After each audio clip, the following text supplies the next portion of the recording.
Oh my word, kyk, van wie af het ek 'n pakkie vandag gekry, so ek het die groot voorreg laat verf vir my 'n pakkie gestuur het. En pakkie is nie eens die regte woord nie, want hierdie het my absoluut verstom.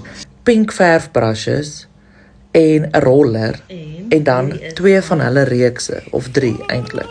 So onder andere hulle eie chalk paint met die naam Kruit.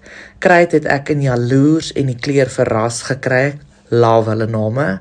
En dan het ek Fluweel in die kleur Vars Linne, wat verf is vir binne en buite met 'n glansafwerking. So ja, so opgewonde. Hulle name is net so cool. So ja, ek sal meer name met julle deel soos wat ons aangaan. Maar hier begin ek met my volgende projek en dit is my ander spaarkamer. Dit is 'n baie meer maximalistiese, eclectic tipe kamer. So hier het ek gegaan met die kleur Verras van Kruitverf, is dat 'n chalk paint. En ja, ek moet sê, dit is die perfekste pink wat ek aan kon dink vir hierdie kamer. So die idee met hierdie kamer is dat hy my tipe spasie gaan wees, maar ook mooi, as ook feminine en net vrolik. As jy op die vorige video's kyk, sê jy sien die ander kamer is bietjie meer grys en neutraal. So ja, hierdie een wou ek net absoluut van mee hê.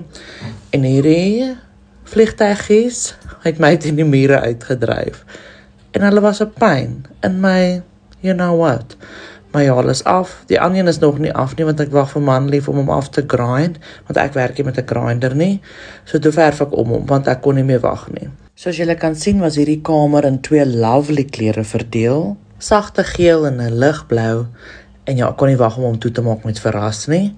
En ek was so verbaas oor hoe mooi hierdie pink saam met die hout vensterrame en die houtvloer gaan, die laminated flooring. Ek was baie bly oor my keuse.